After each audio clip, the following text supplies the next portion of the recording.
શું તમે ક્યારેય એટીએમમાંથી પૈસા ઉપાડવા ગયા છો અને મશીનમાંથી રકમ ન નીકળી હોય છતાં ખાતામાંથી પૈસા કપાઈ ગયા હોય?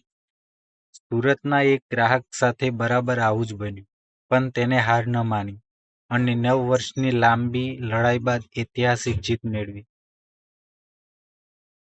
18 ફેબ્રુઆરી 2017ના રોજ સુરતના ઉધના વિસ્તારમાં એક ગ્રાહકે એટીએમમાંથી ₹10,000 ઉપાડવાનો પ્રયાસ કર્યો હતો.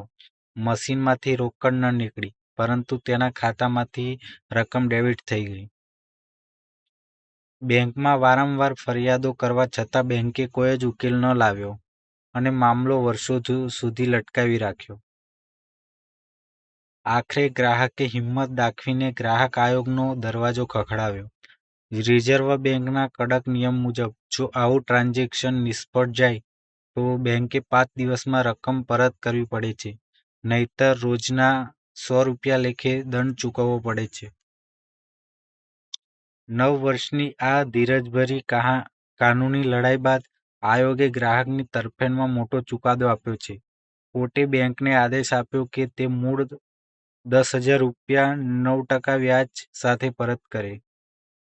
આ સાથે જ વિલંબ માટે ₹3,28,800નો દંડ અને ₹5,000 માનસિક વળતર તથા કાનૂની ખર્ચ પેટે ચૂકવે. આમ, એક નાની બેદરકારીને કારણે બેંકે હવે કુલ આશરે ₹3.5 લાખ ચૂકવવાનો વારો આવ્યો છે. આ ઘટના સાબિત કરે છે કે હકનું હંમેશા પાછું મળે છે. તમારા અધિકારો પ્રત્યે જાગૃત રહો અને અન્યાય સામે ધીરજપૂર્વક લડત આપો. આવી જ નવી માહિતી માટે આજે જ અમારી ચેનલને સબસ્ક્રાઇબ કરો. Thank you.